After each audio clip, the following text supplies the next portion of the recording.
James, hey, congratulations on Stars Fell on Alabama.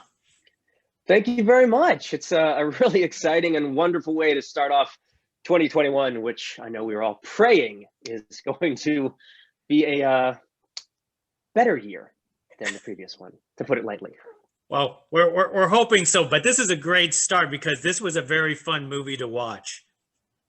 Thank you. Thank you. Yeah, I mean, I think it's just the perfect time for a truly family friendly rom-com to come out. It's not like some other ones where you have to throw some warning flags up for language or anything else.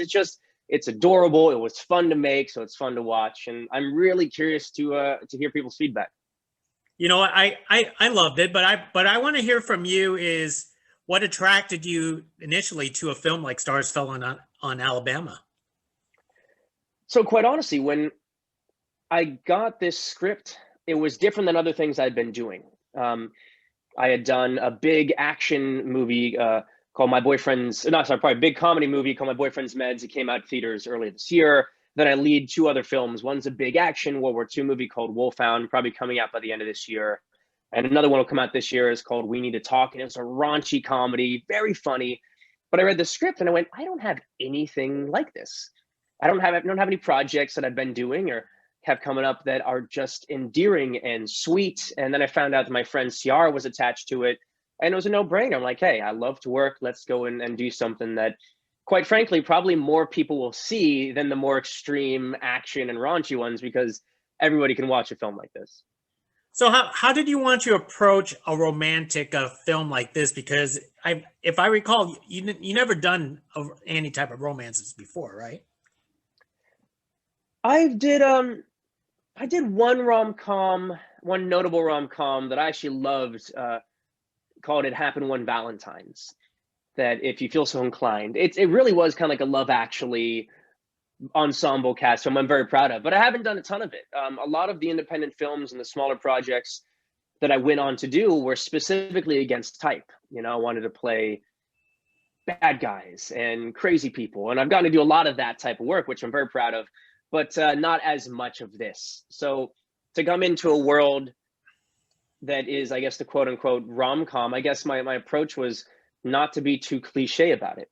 I mean, these people, just like in real life, really exists. And I can relate to Bryce Dixon coming from Hollywood, having my own form of success, that it's hard not to let a little bit of it get to your head. The pressure from the outside world, what you're supposed to be like. So when then he goes back home, he kind of tries to keep up this facade, and then luckily realizes that's ridiculous. He shouldn't be doing that, actually falls for his client, and it all works out. But it was very grounded, and tried to pull from just real experience of mine, and honestly pulled from my agents, who I adore, and they're the sweetest ladies in the world. So props to Gwen Pepper and Dee Dee Binder. Thanks for the inspiration. That's excellent that you pulled inspiration from your own agents. That's a great dedication to them. Oh yeah. Well, I mean, look, to be honest, I've had other agents that were far more stereotypical, and that's just, nobody wants to see that anymore. And I left them years ago, found these ladies, and they're exactly who I want to be represented by. So I really tried to, funnel some of that into Bryce, who's just a stand-up guy. Now, first of all, just the misconception of Stars Fell on Alabama. It's not really filmed in Alabama, was it? No, they considered it, but for I'm sure a copious amount of reasons, it didn't make sense. They went to Beaufort, South Carolina, so we filmed in an adorable town. And honestly, all the exterior shots, it's this town. It exists. It's beautiful. If you get a chance to check it out. But it was funny because we'd be walking around like full Bama gear, and the people who didn't quite realize we were filming a movie would just start yelling at us because we are playing their team that night, and we're sitting there pretending like, oh yeah, no, the game's gonna be great. Just going with the flow. Now, if I read your biography right, you grew up in La Jolla, which I went to UC San Diego, and that is far anything from the South. So yeah, I did. My brother went to UCSD actually. La Jolla's great, man. Very different. I've spent a lot of my life on the West Coast, but my girlfriend is from Wilburton, Oklahoma, which is about as small town as it gets. I think there's maybe 2,000 people in Wilburton. And I had visited her family right before this movie, partially to go in and say hi to everybody, but also to really get some inspiration. And It definitely helped. It's a very different world than I grew up in, but I definitely get it. I love it. In fact, I can't wait to one day have kind of a country house of my own, because that's always been a little bit more my vibe. So what do you love about these small towns? Because, I personally love, the atmosphere, the folksy type of atmosphere that they actually have. But what did you learn that you love? Because we're big city folks. Yeah, I mean, look, there's wonderful things about being in a big city. There's always something available. There's always something to do. There's also always this rat race going on, so to speak, that it's hard not to fall into. There's always somewhere to go. I mean, maybe less so this past year than usual.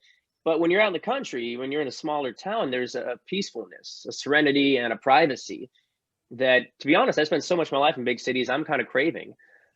Just it's so nice to jump out there on a four-wheeler, or, we went mudding one day, and like you're just out in the country, and it's peaceful, and it's you, and it's nature. And I think it's a little more how we probably should spend our free time than, nonstop screens and city. Well, let's talk about some of the stuff that you got to do for this film. First of all, that was a big truck that you got to ride. And did you actually drove it yourself? I did. I actually drove it myself. The owner of it was a small little lady who, she goes and drives that thing. And she was so nervous of me driving it at first, but I'm pretty comfortable driving. I've, from motorcycles to big cars, I've kind of had it all. So she calmed down after the first couple minutes, realizing I wasn't going to run us off the road. Having said that, navigating that behemoth in some of these small streets, it wasn't always the easiest task. Look, it was a joke that I didn't necessarily think they were going to go as big with, but they committed. They said, let's just get the biggest monster truck we can find and see what happens with James driving it. Yeah. I'm going to go ahead and assume that you took it safely. You didn't take it off-roading or having fun with it or nothing. That truck is so big, you couldn't go off-roading. It's so big, defeats the purpose of having a big truck. It can barely go forward. It's got 60-inch tires or something. It can barely turn it with the engine. You'd never take that thing off-roading. Well, another part that was was really fascinating was the fact that you did some flag football. How fun was that with you? Oh, that was fun. It really, a lot of the shots were us just out there goofing around. And, I grew up playing sports. I miss it. I did play a little football in high school, and, it never gets old, man. Had to take a couple hits, which not as fun, but, it was good sport. And the whole cast was just wonderful. It felt like a family vibe every day. That day in particular, though, actually, funny enough, we were inside for a lot of the scenes before. Didn't rain a drip. Go outside, it was pouring. So it was an interesting day where half the day we were in the rain under tents pretending like it's sunny. And then the other half of the day was bright sunny. We were back under tents pretending like it was kind of rainy to match the shot. So fun day, busy day. So for your fans, you did all your own stunts for this film. For better or worse, yes, I did. Excellent. Another great scene is the country line dancing, which has been decades since I actually tried to do that. So talk about the choreography and practice for country line dancing. It was just fun.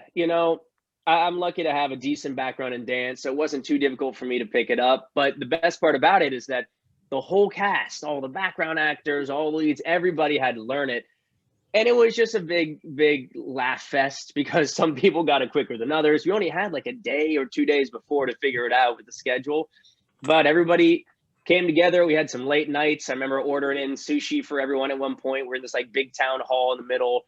We had half the town standing outside looking in the windows, watching us goof around, try and learn it. And, I think that fun and that laughter and that kind of bonding experience really showed through when we actually did it, because everybody was having a great time in this movie. And I think that's part of the reason it's enjoyable to watch. Did I hear that right? You ordered sushi for a country Western line dancing event? A rehearsal? Yes, I did. And it was delicious and everybody enjoyed it.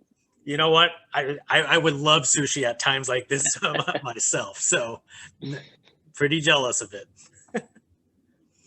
Now, you mentioned that you were good friends with Ciara beforehand. Did you basically had to develop some kind of chemistry for the film for this movie? Yeah, I mean, look, a lot of times you don't know the person at all, and you get on set and you're supposed to be married for 10 years or something, and you do your best to create the chemistry quickly. It definitely made things easier that we've known each other for 14 years or something at this point. When we first both came to LA with the same manager, and so hadn't seen her in a long time, but that's part of the reason that I did feel comfortable jumping into the project. She's a pro. We had known each other for a long time, and it made it very easy just to get right to work. So, what was the best thing about working with her on a production like this? She's just lighthearted. She's a pro and shows up ready to go, but doesn't take anything too seriously, which is something I still need to learn. I'm so over prepared with everything that it's nice to be around someone else that is just more relaxed, because they create a great vibe on set. It's always enjoyable. Now she got to kind of perform and sing during this movie. Was it a relief that you don't have to sing, because that's a disappointment to your fans? Oh, look, I'm always happy to sing, but it is nice to separate acting and singing sometimes. She was wildly uncomfortable singing. It's not her forte, but she did a great job. And I'm excited to hear, I only got to see her sing to kind of the temp track. She then went back into the studio and recorded it when we got back to LA. So I actually haven't heard the whole thing yet. And I am anxious to see it and hear it at the premiere this Thursday. What at this point of your career, what kind of roles do you like to seek out now these days? Well, the next two roles I have coming after this are a raunchy comedy called We Need to Talk that I'm very excited about. We probably improv'd a third of that movie, just back and forth, where it got so lewd and crass. We'll find out what ends up on the screen. And then I have a big action movie, big World War II movie called Wolfhound that I lead, that'll be coming out most likely towards the end of this year. Those two worlds are the ones I find myself the most excited about. It's always great to do a rom-com, and man, Starsfell was just as good as it gets with having fun on set and that family vibe. And but of course, going the more drab, inappropriate comedy and then the big action stuff, I mean, that's really what I've always wanted to do as a kid. And as an adult, that passion has definitely not left. It's only grown stronger. Do you enjoy acting than singing and dancing now these days, or you kind of like mix with both? I think I'll always do both. I'm in my studio right now, actually, and have spent a lot of time this past year writing, recording, producing. But I've pivoted. I do EDM music with my best friend, and we DJ under the name LTX. So this is really the best of all worlds. I get to go and film for a month, 2 months, 3 months at a time. And then ideally, when things open back up, we'll be back to playing shows and festivals and clubs. And yeah, it's a balance that works very well for me. Excellent. Well, I'm going to start wrapping things up, because I know some of your fans are going to be intently watching any type of interview you actually made. But last year, you and Big Time Rush did a virtual reunion. Could you talk about that? And is there a possibility of an actual reunion down the road? Yeah, look, I mean, we all were sitting around just like everyone else, staying at home. Nobody knew what was going to happen. In fact, now almost a year later, we still aren't entirely sure. So we were speaking to each other and said, hey, let's do something that's nice, that brings back a positive nostalgia, some good memories, hopefully make some people smile. And, we decided to do a couple of videos. We just did a little cover not too long ago of one of our songs, because we can, we have the time, and we love each other, and we know how much it means to the fans. And these fans are who have given us the careers we have today. So it was awesome to do that. We had a great time. And yeah, I mean, look, who knows what can happen in the future.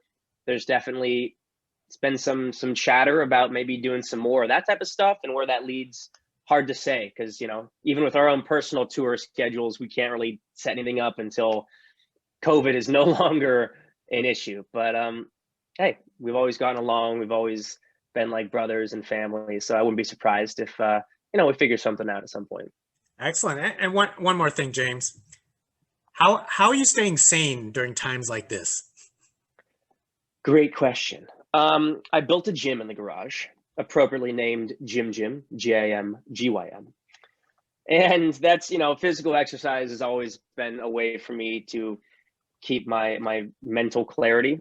You know, the beginning of this, my girlfriend and I basically said, hey, it's going to be easy to sit on the couch and just watch TV and let everything go, but we're not going to do that. We're going to affect as much positive change physically, mentally, whatever we can with work, and come out of this really ready to go. And we've stuck to it. So, you know, I've got even a self-tape audition to do tonight that I'm super excited about. And, you know, God willing, knock on some wood, be back to filming and touring shortly. But part of that is because of just the daily discipline. The only way to not go crazy, set that schedule, still get up early, still take your shower, still get your workout. We have to. There's just no other option for us. That is some terrific advice, James. Hey, thank you very much for this conversation. I really appreciate it. And it's a great film. Thank you so much. Appreciate your time. Thank you. Bye now. Bye-bye.